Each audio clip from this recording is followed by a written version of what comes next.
Washington Nationals are LA bound. This moment's huge for this team and the city. Howie Kendrick with a 10th inning grand slam. We are now working. Let's go Nats! Let's go Nats! Let's go Nats! Go Nats! There's something about walking into history that puts a kick in your step. The city is alive. For the first time since this franchise formed 50 years ago. Well, this is something you've never seen before. The Washington Nationals are only one win away from playing in the World Series. The Washington Nationals are National League champions. How do you top a Game 6 for the ages? How about one for all the marbles? ABC 7 live in Houston with the biggest night of baseball in Nationals history. I'm ready to cry now. After momentous home runs, controversy on the way to first, and a manager in a foul mood, the underdog Nats now out to finish the fight with Mad Max on the mound and dogs, babies, and this guy. I had to skip out on the rehearsal dinner to go to Game 3. The entire DMV on their side. The Nats are on the verge of winning it all. Base hit.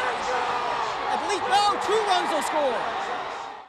Robert Burton was right. Talk about insurance. The Washington Nationals now lead 6-2 in the top of the 9th.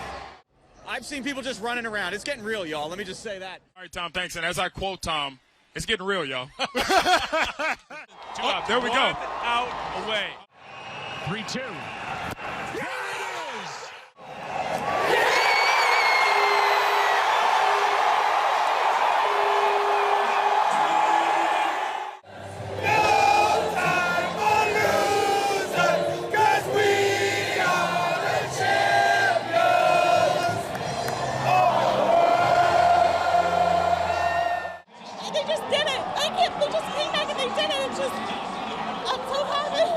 Win the World Series. Houston, we got a problem.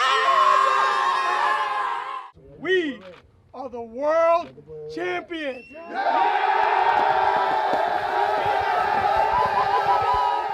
Come on, are you ready? I will be hammered at the frame. You wait. I just hope I can stay on the float. We found some Nats fans that left the stadium.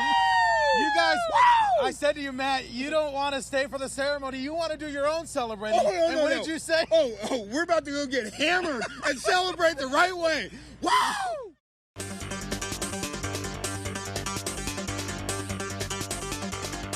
Why not?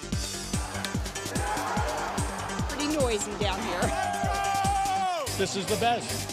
Baby shark, doo doo doo doo, baby shark, doo doo doo doo, baby shark, doo doo doo doo, baby shark. Oh my God, are you kidding me? This place went berserk. This is mind-blowing. This is mind-blowing. Everybody began to believe in the Peanuts. The Nats have won the World Series. We believe. Woo! The confetti is falling. This is the moment everybody's been waiting for. He is the people's manager. And one thing he did tell the fans before he went into the dugout in that Game 7, he told the fans, this is you. This is all you. You did this. Oh, there we go. Starting early. So I'm on daddy duty right now. So we're gonna go to John Gonzalez as Adam Eaton enjoys his champagne.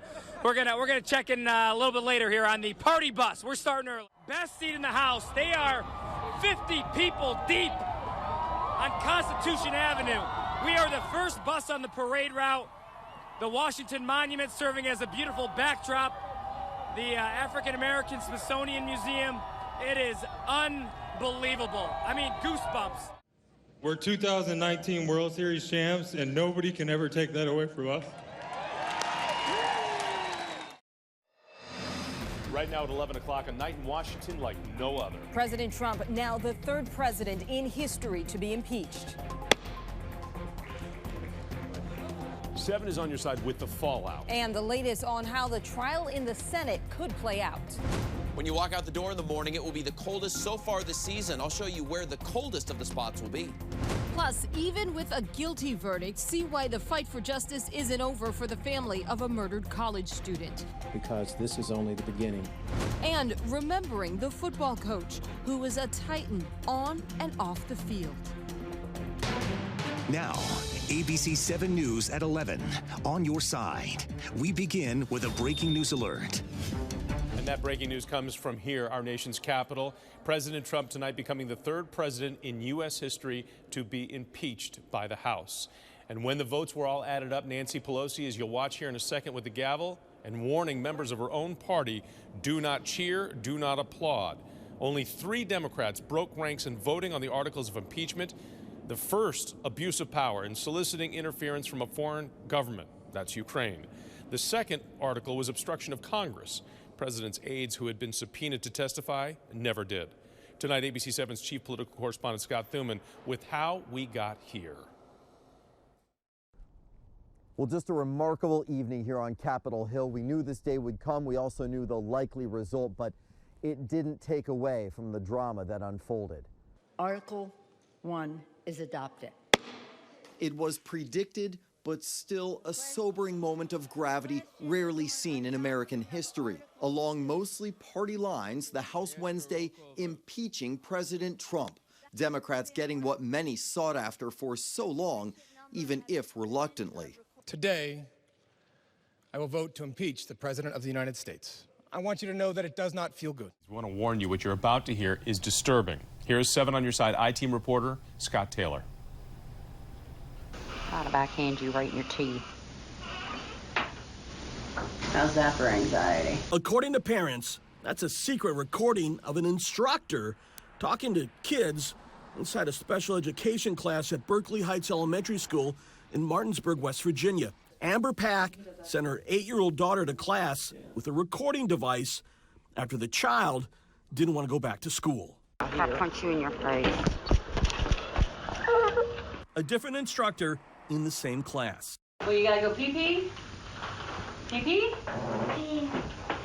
Or do you not have to go pee-pee and you just want to go across the chair? There's more. I'm gonna pull your hair until you stop crying. Don't throw it. Don't throw.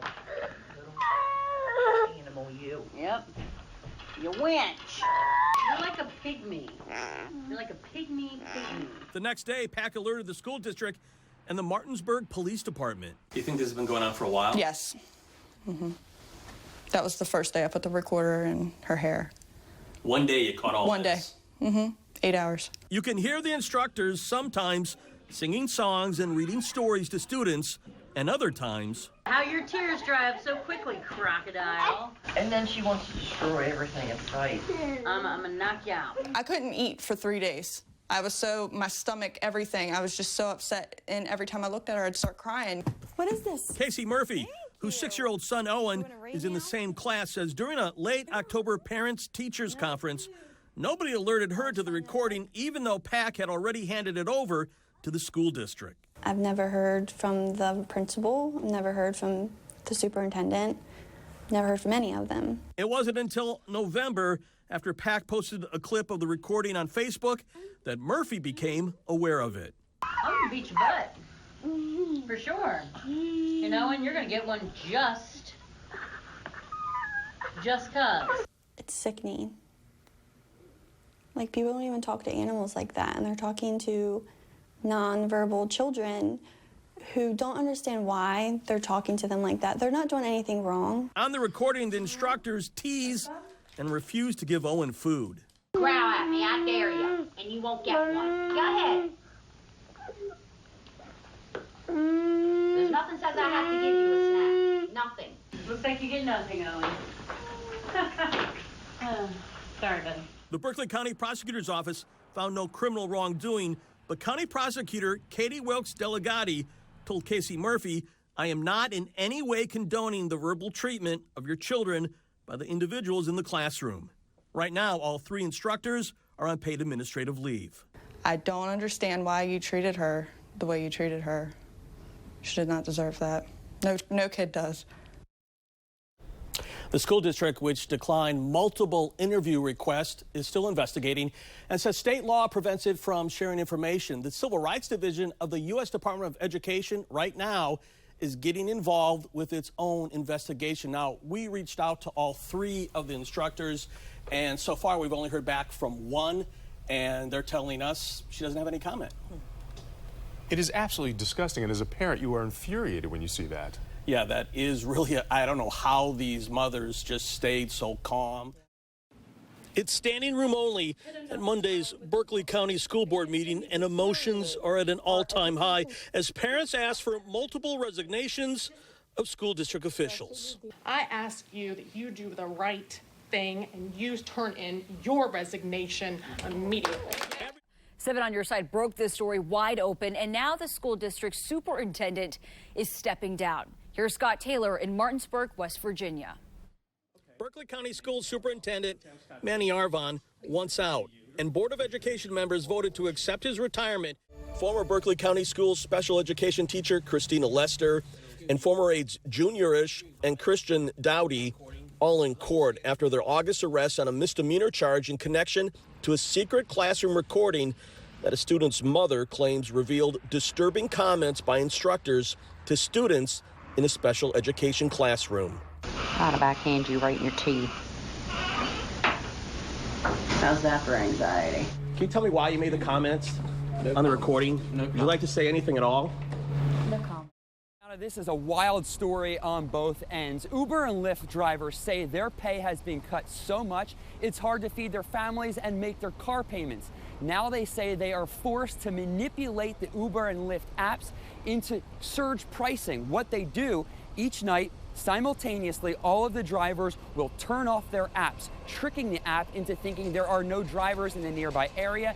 That makes a surge, which means passenger prices double, triple, even quadruple, and it all happens in less than 2 minutes.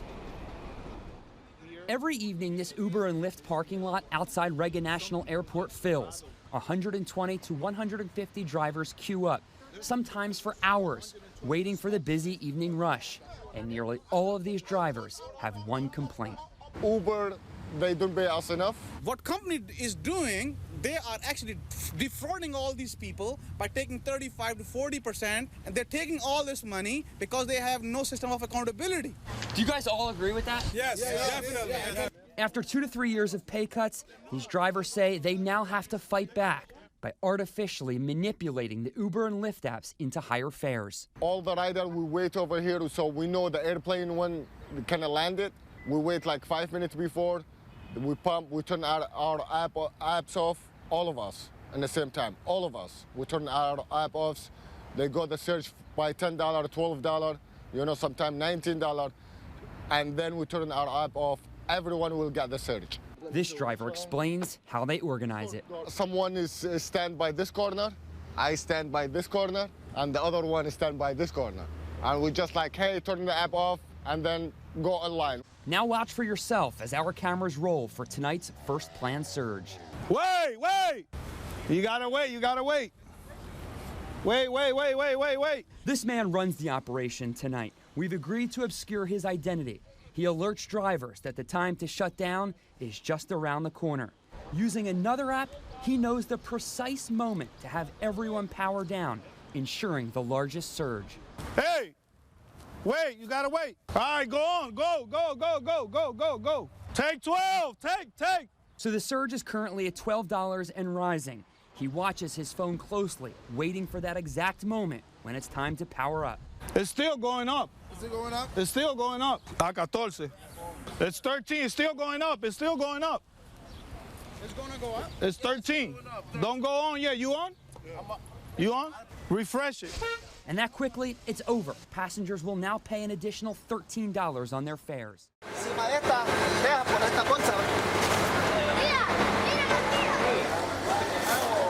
It is midnight here in San Pedro Sula, and this is where it all begins. They're boarding buses. All of them are heading north. If you talk to some, they'll admit the ultimate goal is to make it to the United States. This is the reason I'm leaving, this man told us. He is trying to make it to the United States, he said, because low wages here make it impossible to support his young family. This man says his tattoos make him a target for gangs, so his only choice to leave. Those can get him killed? Sí.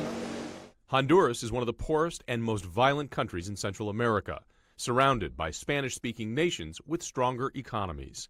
Panama and Costa Rica have had generous asylum policies. And to the north, Guatemala and Mexico have been open to migrants in recent years. But despite that, many still choose the 1,600-mile trek to America. It's been drilled into our heads since forever that it's the best nation in the history of the world. Why wouldn't anyone who's trying to save their life go to the best place? Honduran photojournalist Tomas Ayoso has been documenting this flight for 4 years. It is an exodus. At some point, only biblical terms come to mind when you talk about it. A project he's entitled The Right to Grow Old. These are the feet of a 15-year-old boy who walked through Mexico as he was trying to get away. In flip-flops. That's what he had. There is poverty, violence, and corruption here. Some argue in the last few years there has also been change. My daughter is in Tennessee. American pastor Stephen Petty believes that staying in Honduras is a better option. I tell them, don't go. It's not worth it. What you're doing is breaking up your family. And that's what's hurting Honduras now, by all these people leaving. Unless they leave as a family, but they don't. 17-year-old Axel and his 14-year-old girlfriend were leaving the day we met them. The gang was recruiting him, and he said no, an answer that he says will get him killed. You know it's a long journey to get to the United States. Yes, it would be better for us to make that difficult journey many times than staying here and losing our lives, he told us. What do you worry about? That we can die along the way, she said. They zip up their worldly possessions into 2 small backpacks, say their final goodbyes, and walk off to an uncertain future. What do you think about right now when you watch him walk away? Oh, tanto peligro en el camino. All of the dangers that they're going to have to face along the way, she told us. When do you think you'll see him again? No sé. I don't know. No sé. I don't know, she said. Axel told us all they have now is each other, what's in their backpacks, and God.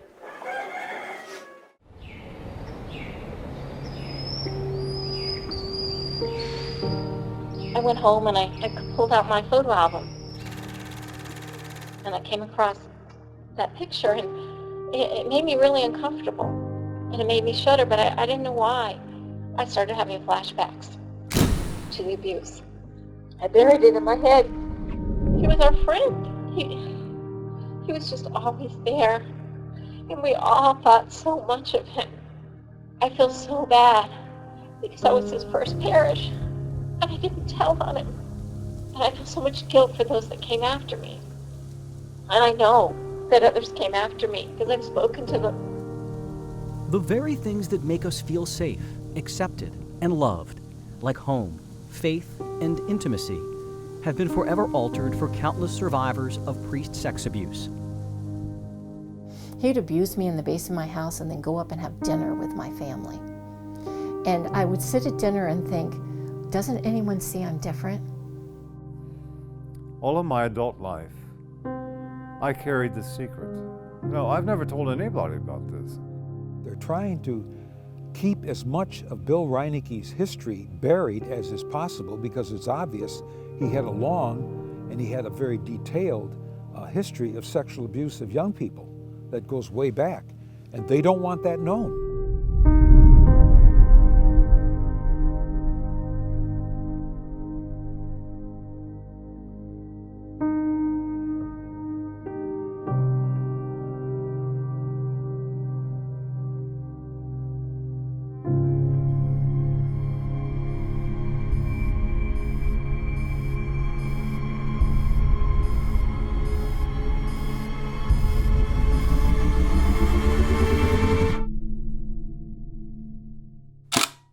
In 1965, the oldest Roman Catholic church in Virginia, now known as the Basilica of St. Mary in Alexandria, was home to a young 26-year-old priest by the name of William Reineke.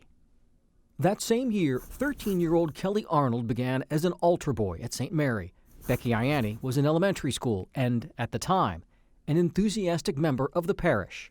He was a brand new, newly ordained priest. He came to our house and he sort of adopted our family. He came and he ate dinner at our house 2 and 3 times a week. My parents idolized the man. He baptized my baby sister. In fact, Arnold grew so close to Father Reinecke he eventually addressed him by his first name. No, the parents loved this man. Everybody loved Billy. Everybody loved Billy. You can't get around that fact. Years later, Father Reinecke ascended to Chancellor and Vicar General, among the most powerful positions in the Diocese of Arlington, positions allowing him to review pedophile priest complaints. The pedophile was in charge of all the other pedophiles. But long before he attained the esteemed title of Monsignor, Father Reinecke groomed and sexually assaulted children like Becky Ianni, who says her torment lasted from ages 8 to 12.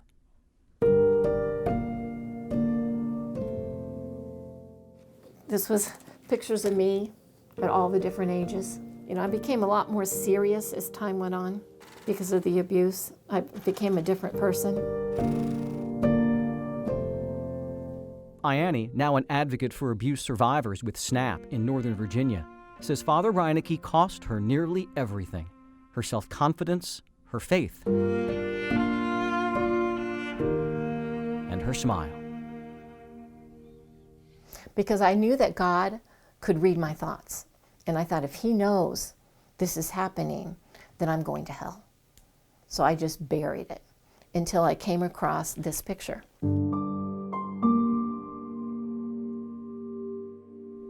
Ianni says when she was 48 years old in 2006, she found this haunting Polaroid.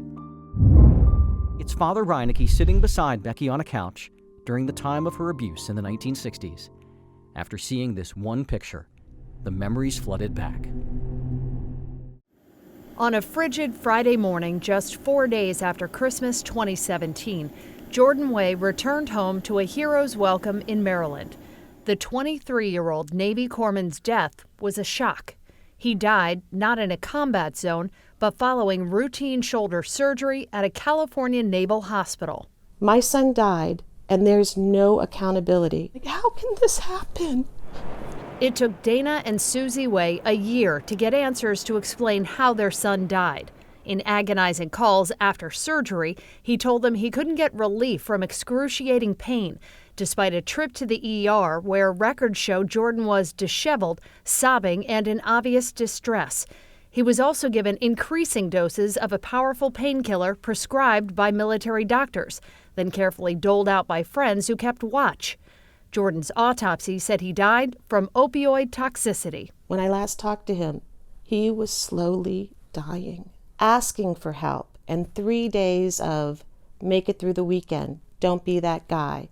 Here, take more opioids. And he died. Because he did what the doctors told him to do. If their son was a civilian, the Ways could have filed suit, claimed negligence. But since 1950, what's known as the Ferris Doctrine has generally barred active service members and their families from suing the government for medical malpractice. Battles to overturn the law have gone as far as the Supreme Court, which has repeatedly rejected the challenges.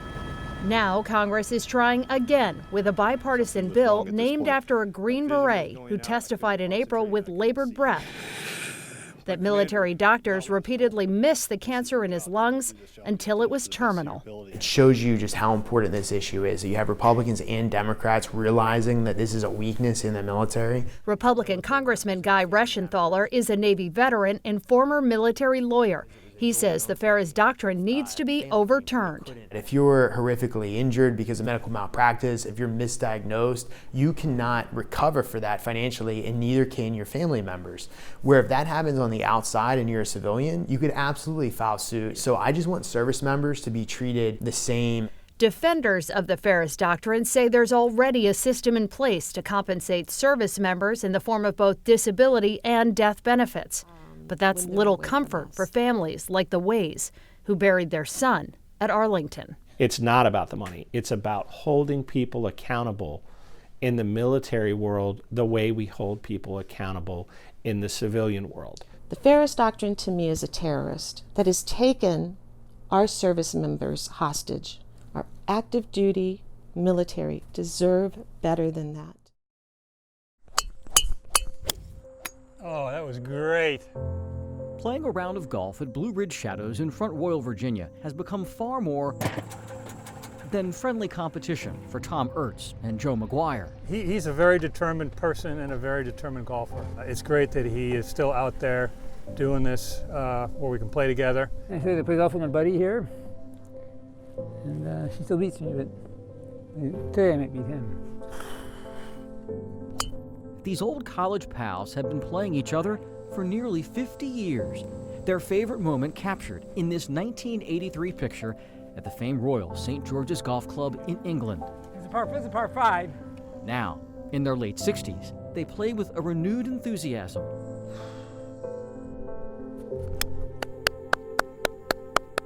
Shot. Thanks to a lifelong friendship strengthened even more in recent years. Oh yeah, it's in. Good putt, Tommy. In 2008, Tom, a longtime public relations expert in the healthcare field, got the diagnosis he suspected. And I knew I had something wrong with me, so I figured it was probably Parkinson's. This progressive disease with no known cure began overwhelming Tom. I had trouble breathing sometimes. I just get short of breath.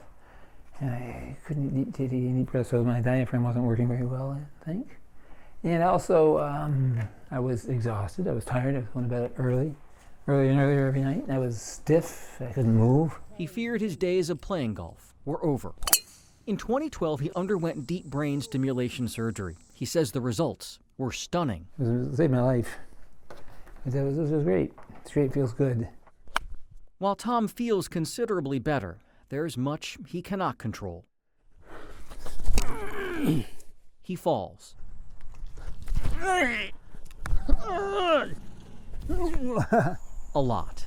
Oh, man. I fell down about 5,000 times the last 3 years. It's, that many? Yeah. Oh, man. Tom has developed prevention techniques. He often carries multiple clubs for better balance. He'll shuffle, stutter step, take longer strides, higher strides, whatever it takes to stay upright, whatever it takes to keep playing. You only get one life. That's the only life I got. And I had fun doing that, so why don't I do it? Until I can't do it anymore. So I'm going to keep doing it until I can't do it anymore. And it's Joe's job to follow Tom closely with the cart to ensure that he does as little walking as possible. The falling down part is very alarming at the beginning, but the first time he did it, he said, "Don't worry about me. I can get up, bounce back up." So by the end of the match, it's like, not even paying attention to him doing that. It's fun playing with jokes. He's got a good sense of humor. Yeah. Yeah. You're out driving me and you have Parkinson's disease. I gotta have a sense of humor. Yeah.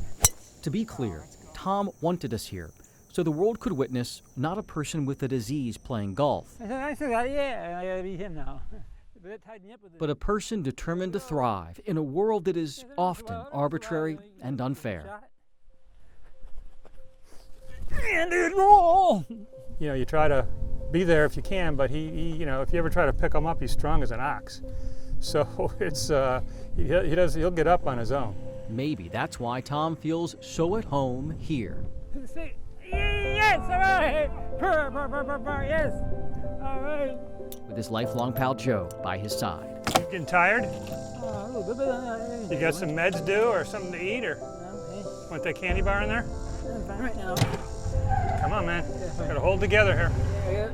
Bertie, you're playing pretty good. Must be all the fame and fortune.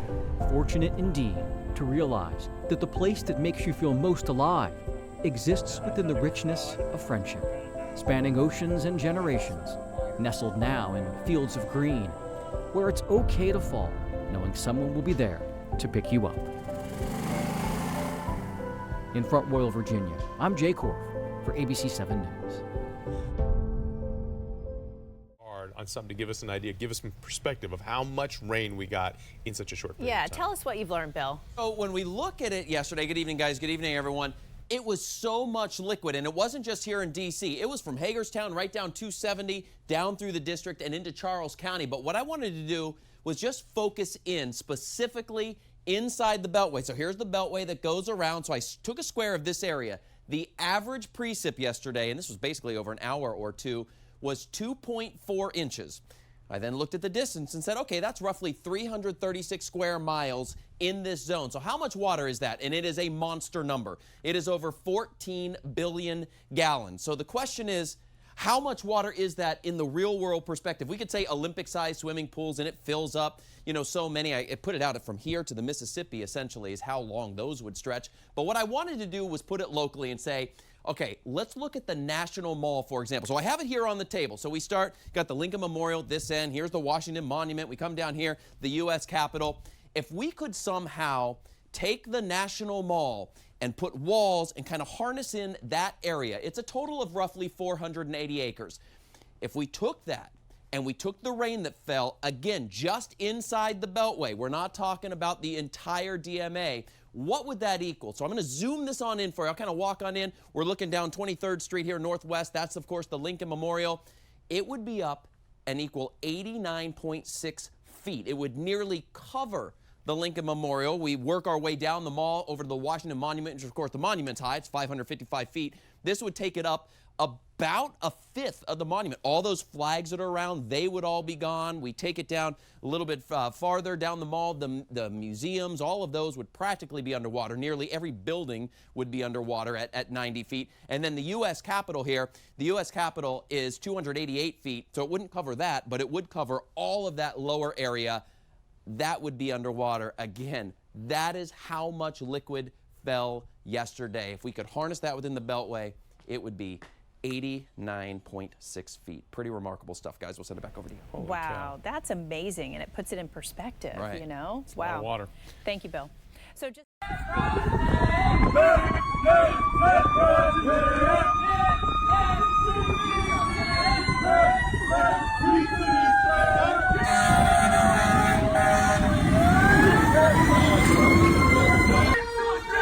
Backseat smoking and the axle's dragging.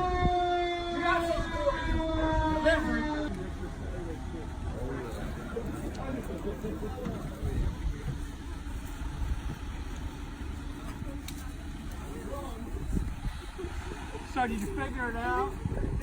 Well, she figured it out. Let's go. Congratulations. Woo! Yeah! Woo!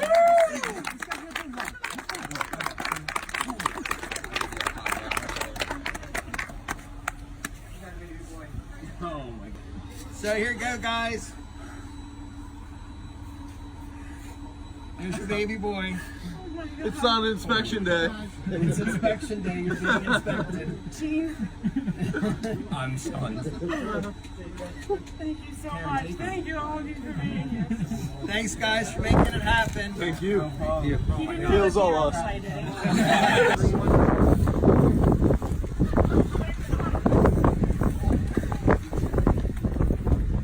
What?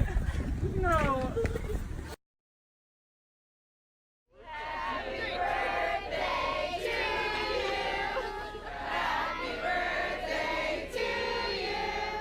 It seems odd that an entire neighborhood and strangers living hours away would come out to wish someone happy birthday. But the Weinberger family is blessed to live in a very special community that rose before dawn to pull off a remarkable surprise. I see a sea of yellow, everything. Early Wednesday morning, some 200 yellow-colored vehicles, including sports cars, construction equipment, and buses, gathered near the Weinbergers' home in Alexandria. Some drove through the night. I'm Lieutenant Colonel Patricia Jones Johnson, and I'm stationed at Fort Hamilton, New York. They came after hearing about Whitaker Weinberger's bumblebee birthday surprise. At such a young age, he's fought more than all of us have, and I'm just so honored to be here. Whitaker fought stage 4 neuroblastoma the first few years of his life. It's been a good 2.5, 3 years of cancer hell. He was always too sick to have a proper birthday, but now that he's doing better, his mom Erin hatched a plan. Hi, thank you. Weeks ago, she asked anyone with a yellow car, similar to Whitaker's beloved bumblebee toy from Transformers, to line his morning walk to school on this, his 4th birthday. Thank you so much. It's beautiful. So many people came on foot and in yellow cars that the Alexandria Sheriff's Department helped with traffic control. I'm completely overwhelmed. I'm so thankful. This is all community coming together, and it's amazing. And it's fair to say Whitaker was wide-eyed the entire mile walk to school. You want to keep them all? Thank you. Despite the unrealistic dreams of a 4-year-old, Whitaker did not walk away with any life-size bumblebees. Thank you, everybody. But his family left knowing that good people from far and wide exist around every corner. It's amazing. I can't believe how great this is. I can't believe how many people showed up. Such an insanely great community that we live in. Maybe the greatest gift on this day came in the simplest package. It's a card addressed, "Dear Whitaker, my name is Frank. I'm 12 years old and I'm a childhood cancer survivor as well. I'm almost a year into remission. I am extremely happy for you and impressed of how strong you are. Have an amazing 4th birthday." Amazing indeed. I'm Jay Korf for ABC 7 News.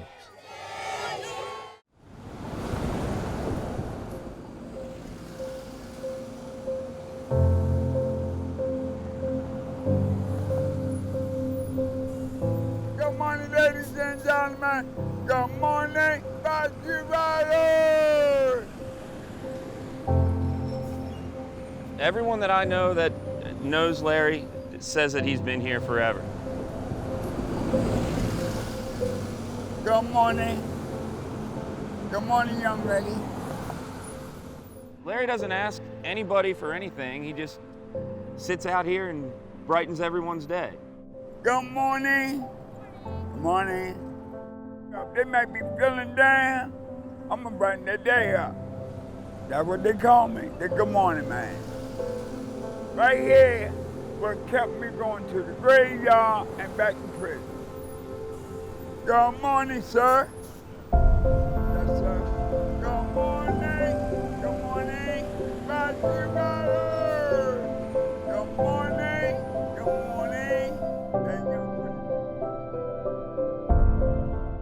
We're going to get this cleaned up. They rolled tires, they threw tires. Down hills, in the woods, across alleys and yards.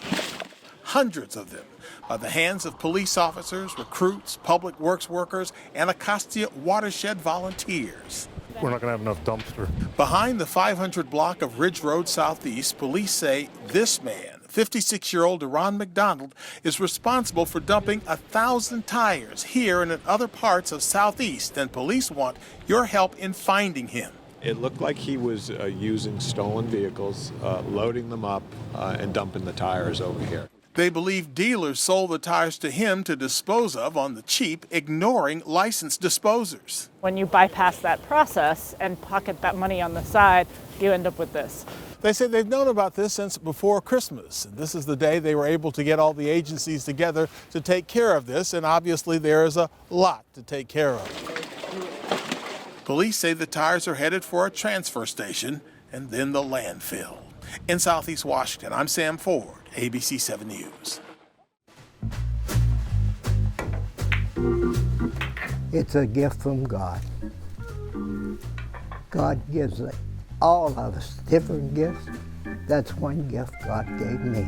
I came out of a little town of Pekin, 250 people, and here I am, set the record of 1,250. I was a gambler. I gambled 62 years. I quit gambling like 2 years ago. I started hitting these balls, and I'm getting close to making some. I never missed. It was like a machine. 1250, 500 in a row, 707 in a row. And that night, I made 1,250 shots in a row. At 2 o'clock in the morning, they wanted to stay open because I did not miss. And I was so exhausted, I was ready to quit. Yeah, I was 50 years old. I'm 81. My nickname on my jacket is Mr. Spot Shot. It was a gift.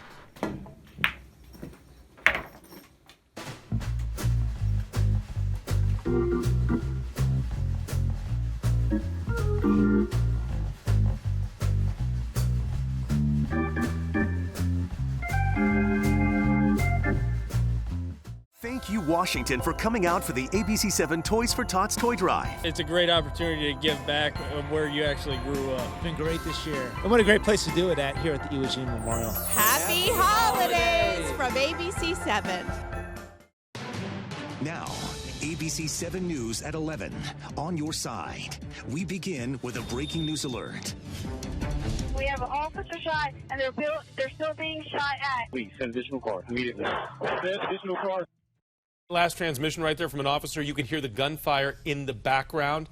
Gunshots going off, hundreds of them, as the police were asking for backup. At least 6 officers were wounded. At this point, that standoff does continue at this hour. 2 officers who were trapped inside just safely got out. Now, ABC7 has team coverage tonight, but let's start by getting you caught up right now on what happened here. It all started very early this afternoon, about 4 o'clock, 4:30.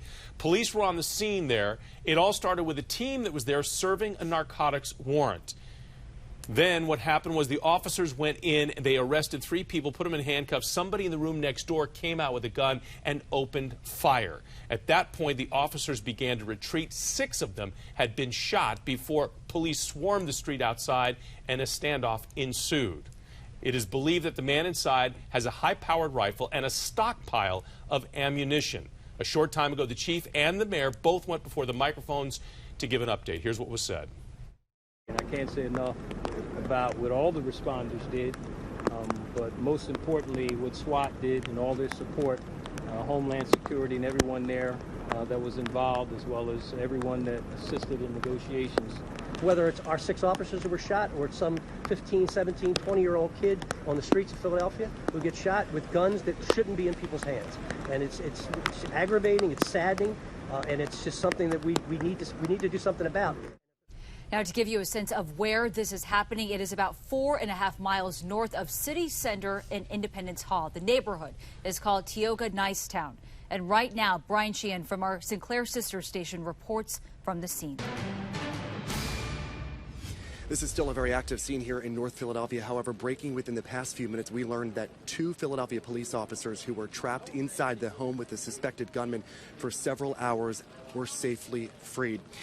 It is believed that the gunman is the only individual who remains inside the home at this hour. Now, here is what we know so far. This all unfolded around 4:30 this afternoon when Philadelphia police arrived at this home here in the distance to serve a narcotics warrant. That is when they were met with gunfire. Police exchanged gunfire and were able to escape through windows. Now, the CBS station here in Philadelphia is reporting that at least 30 officers discharged their weapons. That is when this very chaotic and dangerous scene got underway. Now, we are told that 6 Philadelphia police officers have been shot. However, the good news out of all of this, we're told their injuries are non-life-threatening. In North Philadelphia, I'm Brian Sheehan reporting. I want you to see something right now. One of the moments where officers came on fire, this is very scary. It gives you an idea. They're huddled behind the cars here, but look over on the wall, and in a few seconds, you're going to see a couple of the shots impacting the wall and taking a chunk out of the brick. Now, watch here. You can see it right there. That's when the officers start to really try and get low. They're across the street from the gunman on the other side. There were a number of shots ringing out. In fact, neighbors said they heard over 100 shots, and some of those were officers also returning fire. And you can also see the camaraderie rushing to help those wounded officers who were hit, rushing for cover and to get that officer out. Again, Philadelphia police have said all 6 injured are expected to survive. They are already back home out of the hospital tonight. Their injuries were not life-threatening when they were rushed to the hospital. Now, one thing that you couldn't miss was the size and scope of the Philadelphia Police Department. It is 6,300 strong with another 800 civilian employees helping out. And according to its website, it is the 4th biggest in the country. It serves the entire county, home to an approximately 1.5 million people. And many in law enforcement do say that serving a warrant is among the most dangerous part of the job. In fact, tonight I got a chance to speak with Loudoun County Sheriff Mike Chapman, 40 years in law enforcement, more than 20 years as a DEA field officer. Here's what he had to say about these kinds of situations.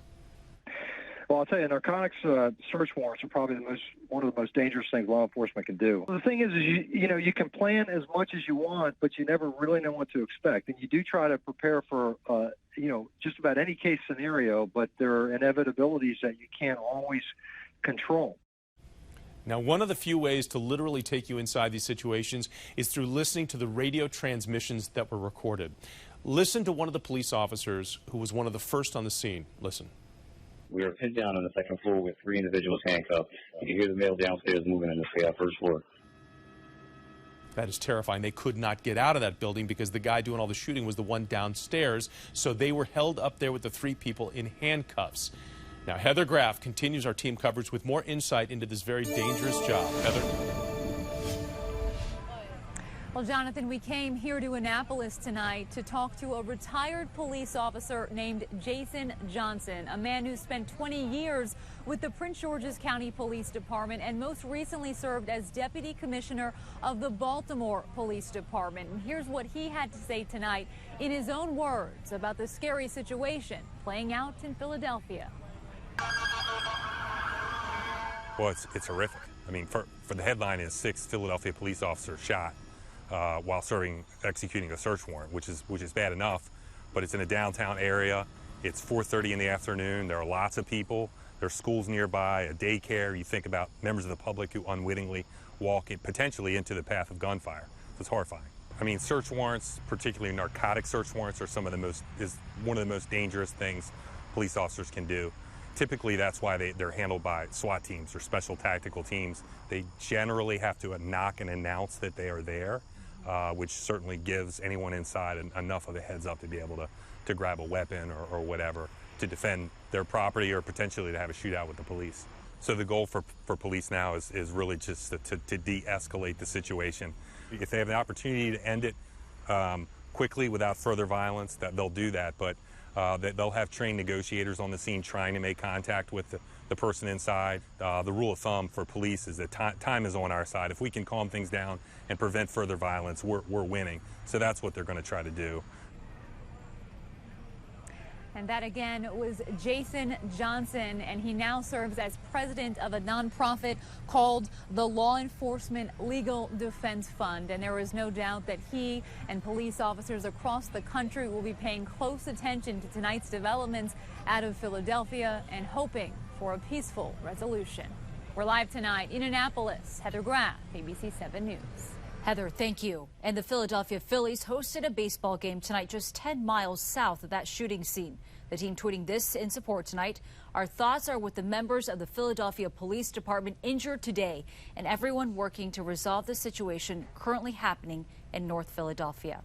And Maryland Governor Larry Hogan tweeted this: "We stand in solidarity with the Philadelphia Police Department. This is another reminder of the risks and sacrifices our law enforcement officers make every day to keep us safe." Now, clearly, this is still a very fluid situation in Philadelphia, and the standoff does continue. Stay with ABC 7 for updates throughout the night should any news break. We'll have updates on Good Morning Washington. You can also download the free ABC 7 News app because we do push alerts. As soon as something happens, we will notify you.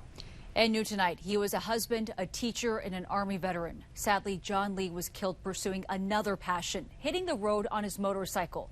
Police say he died at the hands of a drunk driver. And earlier, the biker community took a ride in his memory. Annalisa Gale was there. This vigil here in Woodbridge comes a day after police announced that they are upgrading the charges for the 26-year-old involved in the crash. She is now charged with aggravated involuntary manslaughter.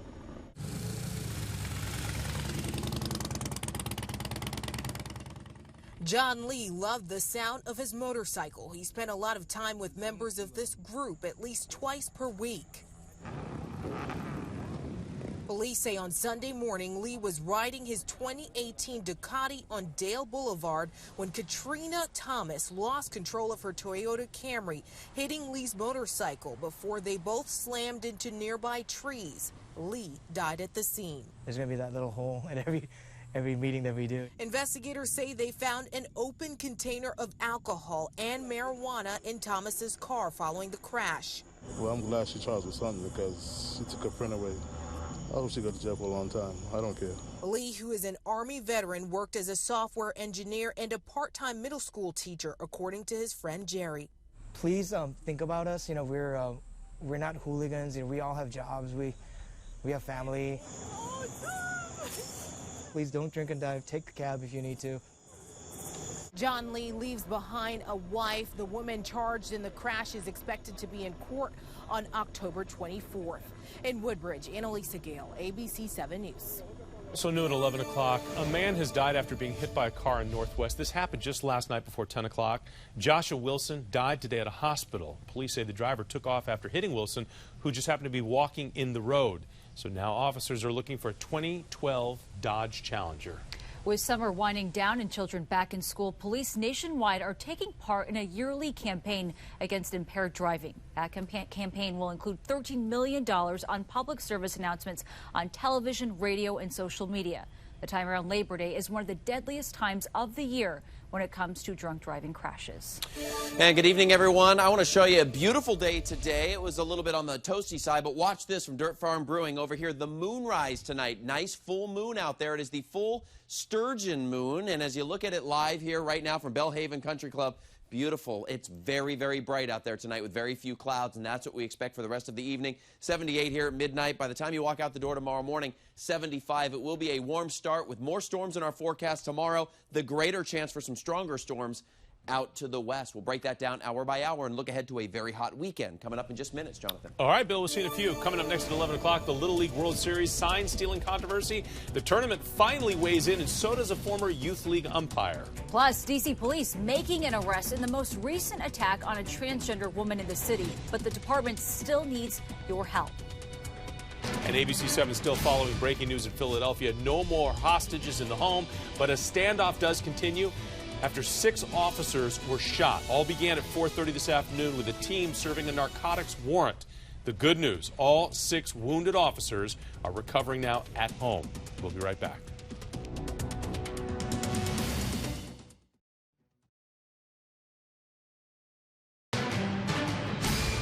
Back now with breaking news, ABC 7 following that breaking news coming out of Philadelphia tonight where 6 officers were shot.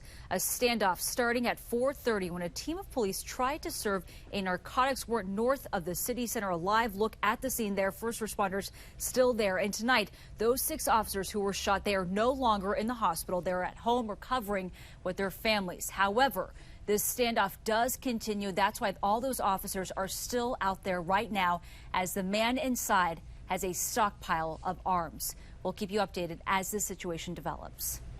Well, police in the district arresting a robbery suspect in an attack on a transgender woman in Northeast. This was video of what was happening. The attack happened August 2nd at a business on Minnesota Avenue right near East Capitol Street. The victim is just out of camera on the lower right of your screen. And you can see the surveillance video. These 3 individuals right here are confronting that person. Police would not confirm to ABC 7 if the 17-year-old arrested is the one shown in the video. And 7 is on your side with a consumer alert now. Stock markets absolutely falling off a cliff today. The Dow plummeting 800 points on recession fears. Shorter-term bond yields signaling that could be on the horizon the next year or two if trends hold true to the last 9 recessions. Take a look at the numbers here along the 3 major indices in the United States, each one down about 3% today.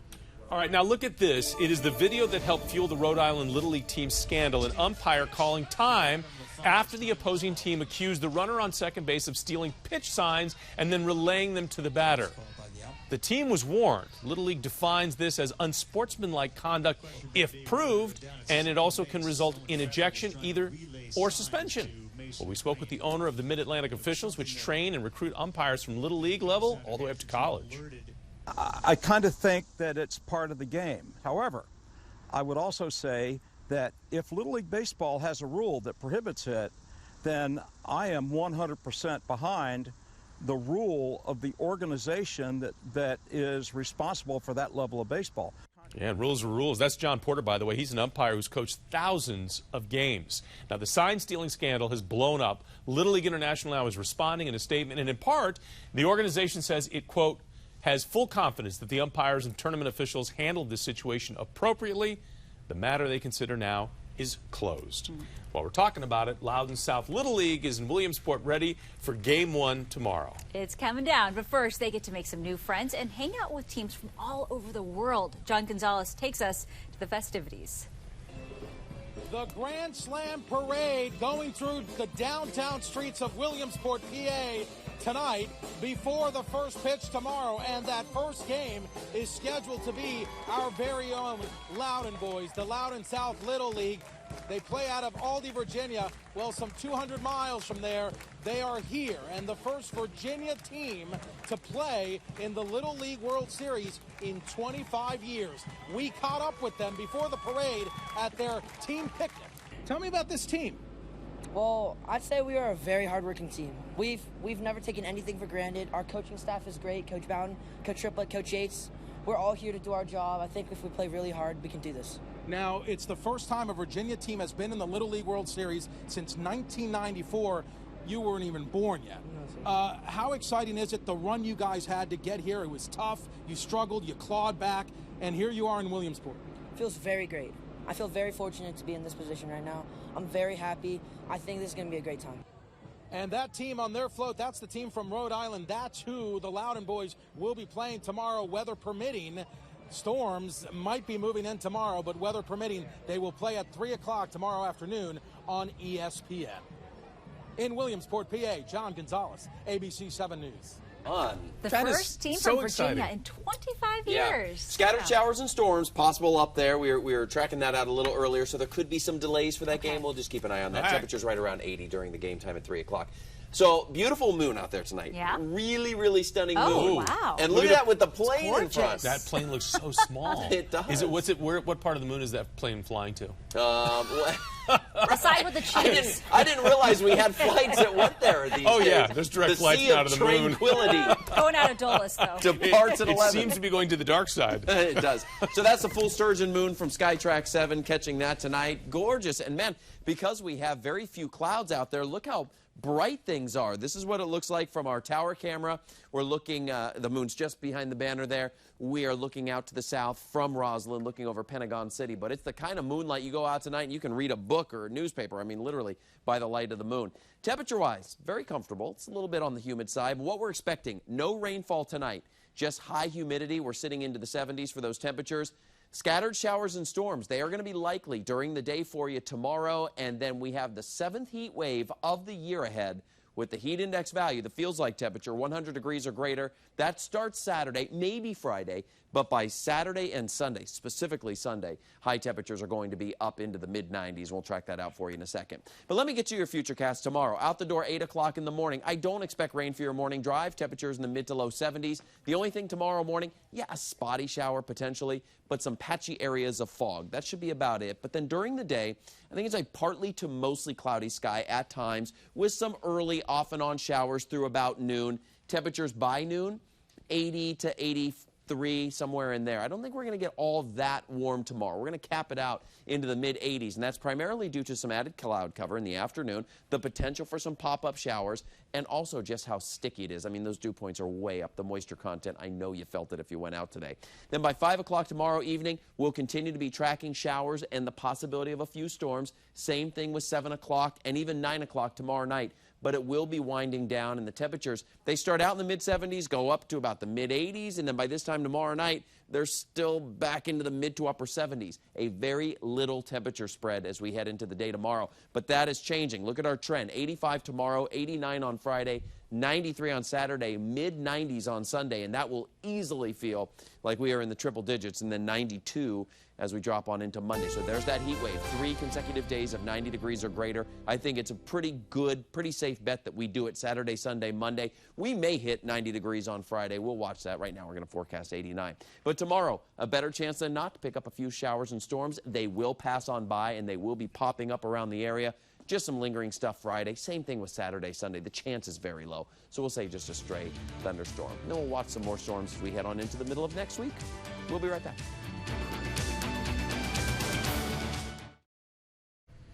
Well, we need a little good news, and how is this for cute? The Rosamund Gifford Zoo in Syracuse, New York, posting photos of its newest additions. Say aw, there you go. 2 rare Amur leopard cubs. There are only 84 estimated left in the entire world in the wild. Born in June, the public got their first chance to see the cubs today. They don't have names yet, but the zoo will hold a vote soon. So put in your votes. So cute. All right, you're thinking about going to the Montgomery County Agricultural Fair? How about the Monster Truck Show? Come on now. That's the fun time. Woohoo! Those things fly. Our own reporter, Montgomery County reporter Kevin Lewis, he helped announce the rally tonight. He played MC at a truck show. I didn't know that monster trucks had MCs, but there you go. Tomorrow, our very own Maryland Bureau Chief Brad Bell has the honors. You can stop by the fair and meet the ABC 7 team. We will be right back.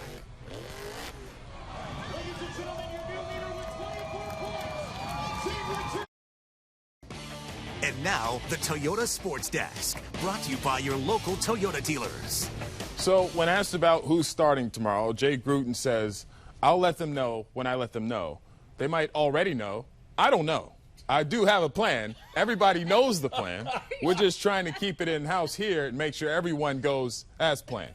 So in English, that means we still don't know who's starting tomorrow. We do know rookie Dwayne Haskins needs a little more work if he has any intention on starting week 1 against the Eagles. It was rough for him against the Browns. It was open season on him completely, but his teammates have been lifting him up all week. Everybody's just been telling him, you know, he's good. He's made mistakes, but we all see that potential there in him. So he doesn't need to beat himself up, you know, too much about it. He came in 2 days later when we practiced and just tried to get back to it. Well, get your football fix right here as ABC 7 is your Ravens station. Baltimore in Game 2 hosting Aaron Rodgers and the Green Bay Packers. Game time Thursday at 7:30 with our pregame show starting at 7 o'clock. In baseball, Nats and Reds with the 4 p.m. start today. Nats trying to sweep these guys, and it's safe to say all is well, especially in the 5th inning. Back-to-back homers starting with Adam Eaton with this one, his 8th of the season. Then Rendon homered right after that. Kurt Suzuki hit a bomb shortly after. This game was madness. Nats get the sweep, the final 17-7. Also, the Mystics beat the Seattle Storm tonight, 88-59. So there's another blowout. We'll be right back.